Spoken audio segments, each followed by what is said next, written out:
гарсан чиглэлээр иргэн хагас цагаар осон гэж явж байна. Альберт Карлсон чиний ажил бол чиний хийх сонголтыг нийлбэр дүн юмаач гэж хэлсэн байна. Чиний ажил бол чиний нэг биш, нийт сонголтыг чиний нийлбэр өнөөдөр чамд яагаад гэж хэлсэн. Амжилт бүлгүүнэл гэдэг зүйл ямар нэгэн том алхам эсвэл золиос гарч байж би болдог биш. Харин өдөр тутмын хийдэг үйл ажиллагаа сонголтуудын нийлбэр удаан хугацаанд би болдог тэр амьдрал хэмдэ байна гэж хүмүүс ярьдаг. Гэтэ амьдрал хэмдэж хэмдэ байдаг. Амьдралын шуудан хүнийг бол дэше өгсөж өхөн болоош ороод чи. Багасны өндөр өөрсдөө хатахгүй байж болох өдөр тутмын алхамлаа хийх сонголтууд таныг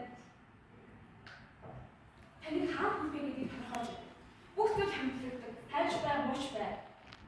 Цаг хугацаа тодорхой батламжийн тусламжтайгаар хамтлагдаг. Харин юу хэрэг хэрхэн яаж хамтлагах гэдэг бол сонголт.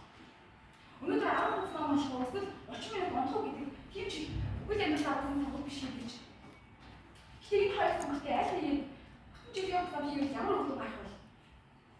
Тиймээс яг одоо гаргаж сонголтуудаа нэг